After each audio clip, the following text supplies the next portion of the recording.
আসসালামু আলাইকুম, জান্নাতুল কিচেনে সবাইকে স্বাগতম জানাচ্ছি। আজ আমি আপনাদের চিংড়ি শুটকির ভর্তা তৈরি করে দেখাবো। এর জন্য এখানে আমি দেশি চিংড়ি নিয়েছি 1 কাপের মতো।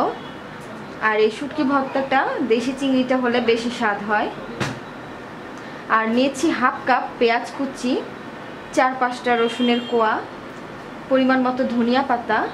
এখানে আমি 2 ধরনের মরিচ ইউজ করব।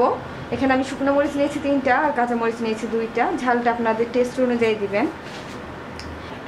এবার আমি চিংড়ি মাছটাকে ভেজে নেব। আর চিংড়ি মাছটা ভাজার জন্য চুলায় একটা প্যান দিয়ে দিয়েছি। প্যানের মধ্যে দিয়ে দিচ্ছি সরিষার তেল পরিমাণ মতো।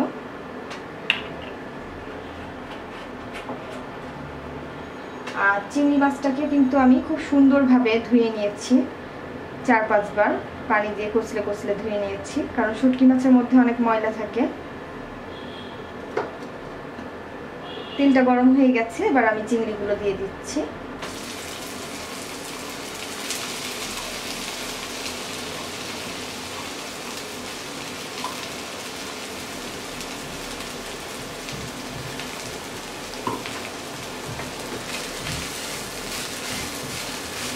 এবার মাছটাকে আমি খুব সুন্দরভাবে ভেজে নেব মুচমুচে করে।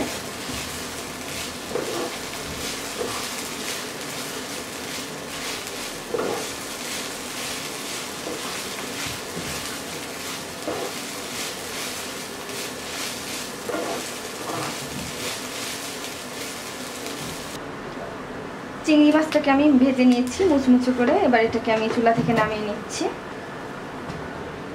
চিংড়ি মাছটাকে আমি একটা জায়গার মধ্যে ঢেলে নিয়েছি। এবার সামান্য পরিমাণ তেল দিয়ে দিচ্ছি মরিচ আর রসুনটা ভাজার জন্য। শুকনো মরিচটা দিয়ে দিচ্ছি।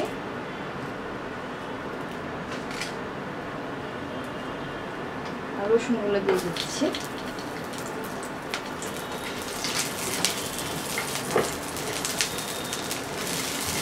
রসুন আর মরিচটাকে এবার আমি ভেজে নেব।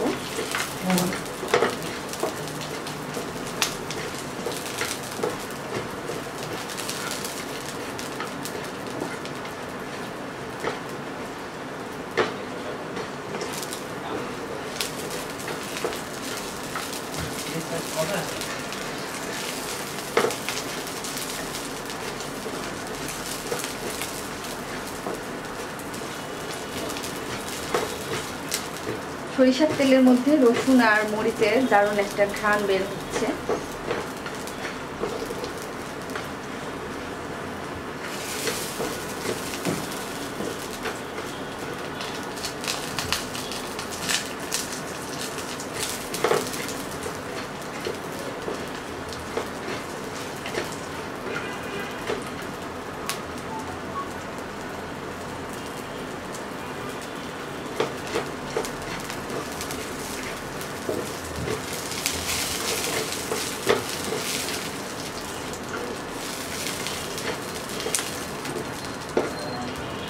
আমার মরিচটা ভাজা হয়ে গেছে, মরিচগুলো উঠিয়ে নিচ্ছি।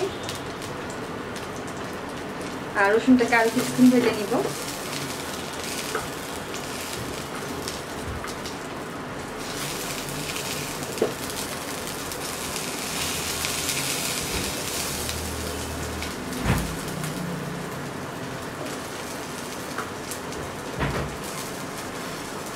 আমার রসুনটা ভাজা হয়ে গেছে। রসুনটাকে আমি চুলা থেকে নামিয়ে নিচ্ছি। চুলাটা অফ করে দিচ্ছি। আমি ধনিয়া পাতাটা কাঁচা মরিচটা কুচিয়ে নেব।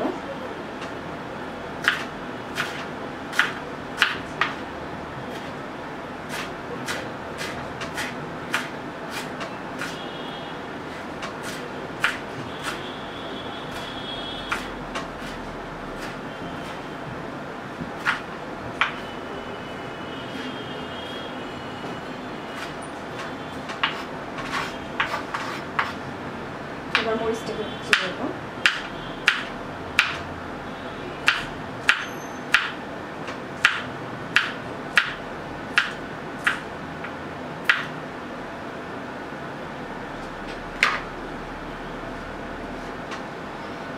সবকিছু আমি একটা বড় প্লেটের মধ্যে নিয়ে নিয়েছি। এবার ভর্তাটা মাখানোর পালা। এটা আমি মাখিয়ে করব। জাস্ট চিংড়িটা ভাজতেই যতটা দেরি লাগে তাছাড়া ভর্তাটা করতে কিন্তু খুব একটা বেশি দেরি লাগে না। এটা আমি পাটায় বাটা ছাড়া করে দেখাবো। পরিমাণ মতো লবণ দিয়ে দিচ্ছি। রসুন আর মরিচটাকে চটকে নিব।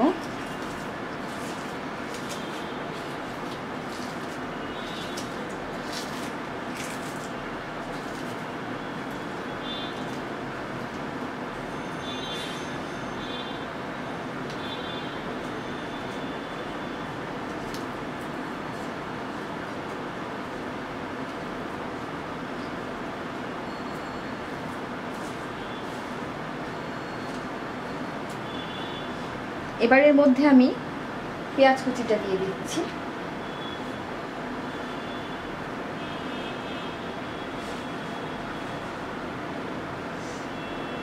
আর দিয়ে দিচ্ছি ধনিয়া পাতা আর কাঁচা মরিচটা।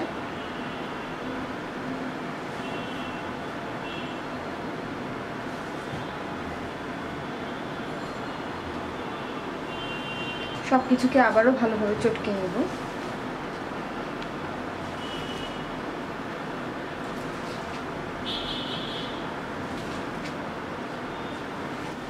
সবকিছু খুব সুন্দরভাবে চটকে নিয়েছি। এবার চিংড়িটার সাথে মেখে নিব।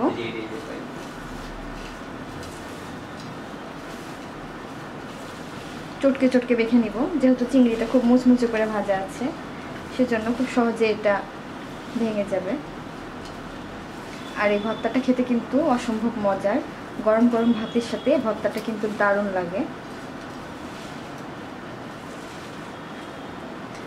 তৈরি হয়ে গেল আমার চিংড়ি ভর্তা। আশা করছি রেসিপিটা আপনারা সবাই ট্রাই করবেন, আপনাদের অনেক ভালো লাগবে। আর আমার এই রেসিপিটি ভালো লেগে থাকলে আমার চ্যানেলে সাবস্ক্রাইব করুন। সাবস্ক্রাইব বাটনের পাশে থাকা বেল আইকনটিতে ক্লিক করুন। এতে করে আমার সব ভিডিওগুলো আপনারা খুব সহজেই পেয়ে যাবেন। খোদা হাফেজ।